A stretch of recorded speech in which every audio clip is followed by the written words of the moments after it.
โตเจ้าของว่าน้องบ่มีหยังดีที่อายทนหักมาฮอดมื้อนี้อายแค่สงสารสุดท้ายอายก็ทิมไปทิมน้องเสียใจจมกองน้ำตาบ่อยากคิดเลยว่าต่อไปน้องสิอยู่จังใดสิมีแห้งหายใจอยู่บ่น้องสิเฮ็ดจังใดต่อขาดเจ้าแล้วใจมันท้ออยู่ไปก็มีแต่เจ็บเป็นหยังคือบ่ลืมเป็นหยังคือต้องจำเขาเป็นคนเห็นให้เฮาเจ็บช้ำแทนที่สิลืมเขาได้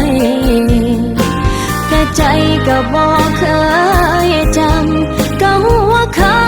บาดใจสุดท้ายก็เฮ็ดบ่ได้คิดฮอดเขาคือเก่า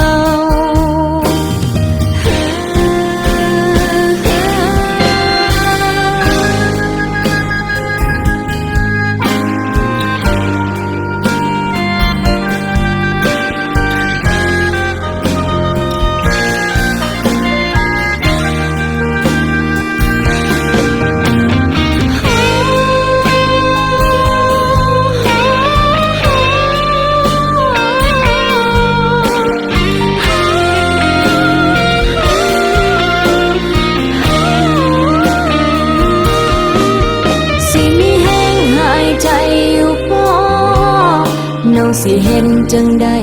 ต่อขาดเจ้าแล้วใจมันท้อ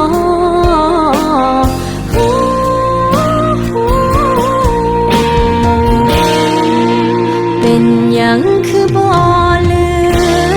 มเป็นหยังคือต้องจ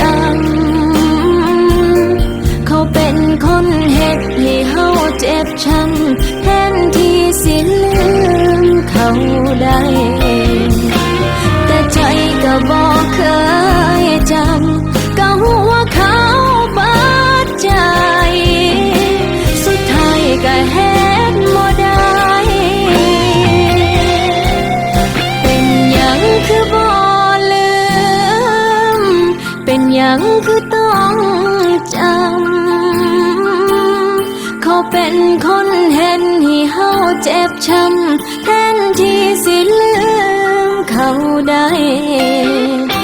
แต่ใจก็บ่เคย